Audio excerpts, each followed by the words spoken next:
I'm planning a trip with your grandparents. What about you? Do you have any plans? I called my son Anthony after receiving an invitation from my in-laws to join them on a vacation. Well, I have practice. You all should go and have fun. Isn't this trip a bit out of the ordinary? Are you okay, Mom? I'll manage. I'll bring you back a souvenir, so work hard at your practice. Influenced by me, Anson has always been passionate about marathon running. He even earned a college scholarship for it. Though his university is nearby, he stays in the dorms to save on commuting time and only comes home during long holidays. I knew he couldn't join the trip, but I thought I should at least ask. His response was exactly what I expected. My name is Flora, a 46-year-old working woman. My husband Steve is 4 years older than me and was once my boss. He is a competent man, and I respect him. After our marriage and the birth of our son, we built a happy family. Yet somewhere along the way, our relationship began to break down. The root cause? My husband's parents, especially his mother, who had a problem with me from the moment we got married and has been bullying me ever since. In the beginning, Steve would stand up for me, and because we lived far away from his parents, we seldom met them and managed to get by. But when our son, who loves marathoning, wanted to attend a high school near my in-laws, things changed. The reason he got into running was me. I used to run marathons and still do occasionally. It made me happy to see him take an interest in running, just like me. So, I convinced Steve to move closer to the high school my son wanted to attend. Steve applied for a transfer at work for our son's sake, and we moved. My son was recommended for his university from this high school, so I think it worked out well. Go get the rental car tomorrow morning and pick up my parents on your way back, Steve said the day before our trip, leaving me puzzled. Ha! Why am I the one renting the car? What are you going to do? I'm exhausted from work, so I'll sleep until the last minute. Once you pick up my parents, come back and I'll take over from there. It's on the way to our destination anyway. I understood his logic, but if anything, I was even more drained. Despite working similar hours, I handled all the household chores. Reflecting on it, we used to share household tasks equally. However, since moving closer to his parents, their frequent visits disrupted this balance. Whenever his mother caught Steve doing housework, she vehemently opposed it. Housework is the wife's job. It's not something the breadwinner should do. Isn't that right, Flora? His mother's intense gaze overwhelmed me, and I found myself nodding in agreement. This pattern persisted until Steve gradually ceased all household tasks. While some blame fell on Steve, I believed his mother played a significant role. Furthermore, Steve began echoing his mother's views, asserting, "I am the breadwinner," from time to time. By then, it felt futile to rectify the situation, and I lacked the motivation to even attempt it. Steve underwent significant changes in the past few years. His work performance appeared to decline, and he often directed his frustrations towards me. However, I found that arguing back only led to more trouble, so I chose to accept the situation. It seemed like the least stressful way to live. The thoughts of divorce crossed my mind at times. The prospect of our son's college recommendation held me back. I feared it might disadvantage him if we became a single-parent family, so I shelved the idea. Instead, I adopted a mindset of caring for a pet rather than a person, which surprisingly alleviated some of my stress. Gradually, I realized that pursuing a divorce wasn't worth the energy, and that's how I've ended up where I am today. The reason I agreed to this trip was simple. It was to a resort I adored. I knew I could have a fantastic time, even if I ended up exploring alone. Frankly, I was prepared to do things separately from my in-laws and husband, if need be. Perhaps I was invited mainly for driving duties, but both my husband and father-in-law could drive, so I figured it would work out. Anyway, I played along with the notion that our pampered pooch was being demanding again, got the rental car as instructed by my husband, and headed to my in-laws' place. "Flora, you're late. Is that the car for today? You should have rented a bigger one." "Well, it's better than your tiny car, at least." The car we typically use is one I bought myself. Given that I commute to work, I naturally assumed I'd be its primary user, having paid for it out of my own pocket. We don't venture out of town often, and I figured a compact car would suffice. Besides, I was smitten with its interior design and color, so I made the purchase. Yet my husband would help himself to it without asking and even chauffeur his parents around in it. To make matters worse, my in-laws criticized the car's size and treated me as if I could only afford a modest vehicle. I suggested they use my father-in-law's car for the trip. but he was reluctant to let others drive it and didn't want to take on the entire driving responsibility himself. Consequently, we opted to rent a car. However, I wasn't consulted about any of this. I merely discovered I'd be responsible for picking up the rental car and driving it, with them comfortably settled in the back seat. It left me tempted to suggest they handle their own transportation. To put it simply, they're exhausting.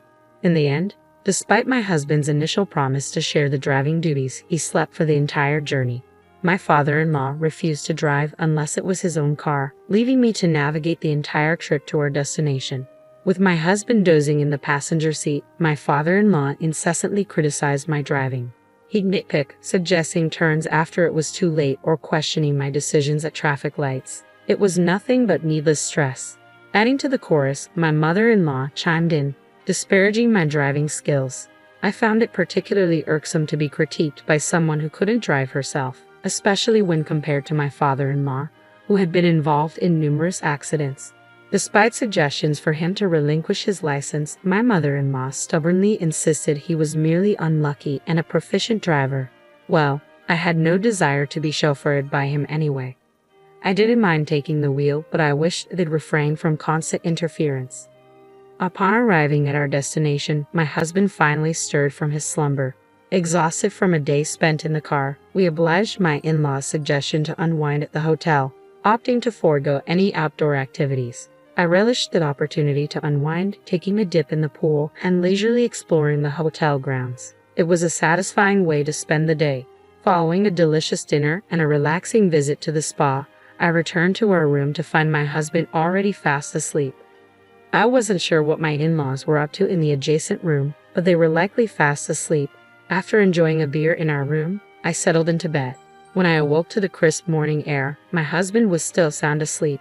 With some time before breakfast, I decided to take a leisurely stroll.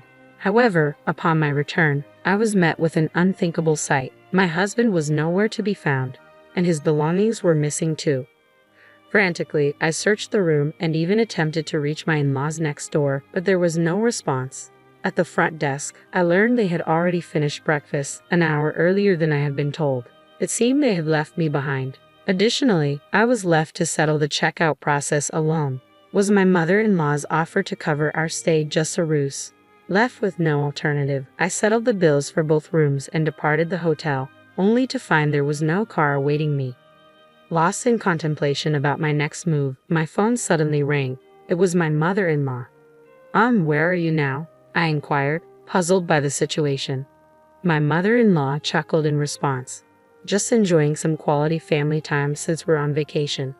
"Ah, I see. But then why didn't you all just go together from the beginning instead of leaving me behind?" I couldn't help but ask. "Well, Flora, you did express interest in joining us, didn't you? That's why we decided to bring you along," she replied casually.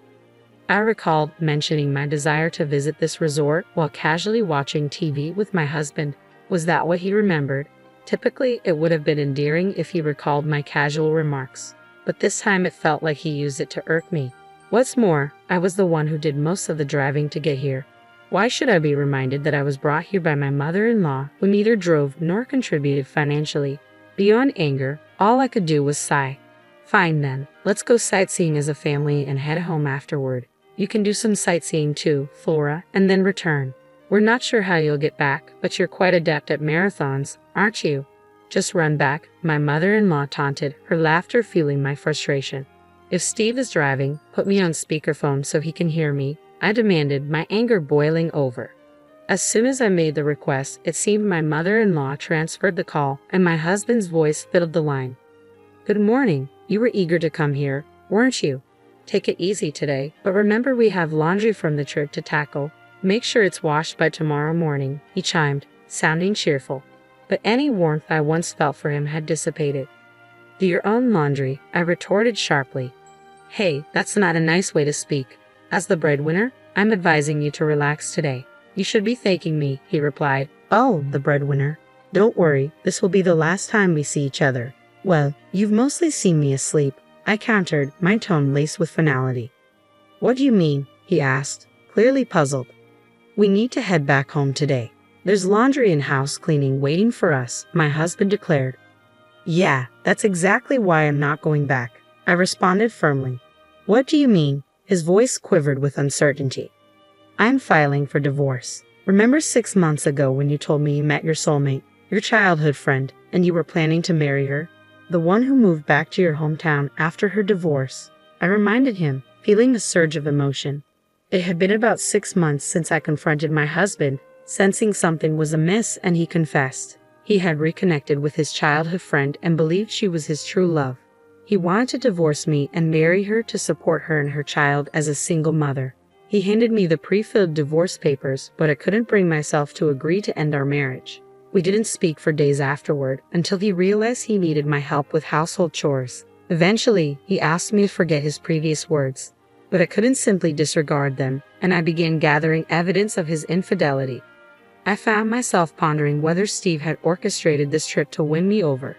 The conversation we had occurred roughly 3 months ago, shortly after I quit my job. As I voiced my thoughts, I could hear the surprise in my in-laws' voices on the other end of the speakerphone. It seemed this was the first they were hearing about their son's job resignation. I remember when you announced you were leaving your job. I expressed concern about finding a new one and disagreed with your reasons, didn't I? I continued, recalling the exchange. You were confident in your abilities and assured me you'd land a new job quickly. Yet here we are, and you've only managed to secure a part-time position. I can't help but wonder when you'll find something more stable. As Steve remained silent while driving, I seized the moment to lay out my thoughts. I've been visualizing you as a dog to cope with the stress, but then I realized I might as well get a real one. I declared firmly. So, I'll be filing the divorce papers. Enjoy your family vacation.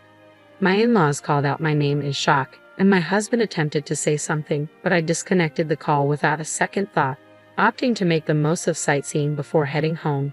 I explained the situation to my son over the phone. His response was a simple, "I told you so." While his reaction was expected, it felt somewhat lighter than I anticipated, given his prior knowledge of the situation. Upon returning from the trip, I chose not to return home. Instead, I kept mine and my son's belongings in a self-storage unit, prepared for any eventuality. Equipped with only the essentials, I made my way to a real estate agency. The sales representative, with whom I had developed a professional relationship and had shared drinks on several occasions, greeted me warmly. As a woman of my generation, she was easy to talk to. Over our drinks, I had confided in her about my husband and in-laws, and asked her to keep an eye out for available properties, just in case. That day, I signed a contract for my own place. With the security of my new home, I felt a sense of relief and proceeded to submit the divorce papers at the city hall, where the process proceeded without any issue. Finally, I decided to return the numerous calls my ex-husband had made. "Hello," I began, my voice steady. "The divorce papers have been accepted. We are now officially strangers." My husband's panicked voice reverberated through the phone. "Are you serious about the divorce? I ended things with her. It's just you now. You didn't like me looking at other women, right? Well, now I'm only focused on you. Please come back without any worries." But his words only elicited disgust from me. "Huh? What are you talking about? I never aimed to please you in the first place. And you didn't end things with her, did you? You were dumped because you couldn't find a job and you had no money, correct?" As it turned out, my husband's mistress was acquainted with the sales representative who had helped us find our new place. What a small world. She had listened to my husband's mistress's complaints about him, claiming to be his current girlfriend. Apparently, after he quit his job and started working part-time, she saw no reason to stay with him and ended things. But a fling is just a fling. I'll definitely be seeking compensation. That's correct. Even though they've split up now, the fact remains that he cheated, and there's evidence. Compensation. I already told you we broke up. It's just you now. At this point, I could only let out a sigh. So you're implying that now that you're single, you're considering another affair. I don't care what you do, but I'm through with being taken advantage of. You didn't even notice that your belongings were missing from the house because you didn't care, did you? I'm not returning, so dispose of whatever you don't need. With that, I'd ended the call. Despite this, my ex-husband continued to call me, and even my former in-laws reached out.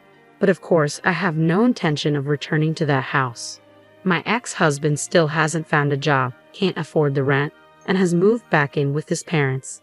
Meanwhile, my ex-father-in-law continues to drive recklessly and recently crashed into a neighbor's fence with my ex-mother-in-law in the car. Thankfully, no one was injured, but they lacked property insurance and had to borrow money to cover the repair costs. All of this was detailed in an email that my ex-husband continued to send me. I find his misfortune somewhat amusing. While I don't respond, I haven't blocked his emails either, quietly enjoying the spectacle. After moving to a pet-friendly property, I welcomed a small dog into my life and discovered that I found more joy in caring for a pet than for people. My son, concerned about my solitude, has begun visiting on weekends, a shift from his previous pattern of only coming during extended holidays. Each day is now filled with fulfillment. Perhaps this weekend, I'll revisit that resort town for the first time in a while.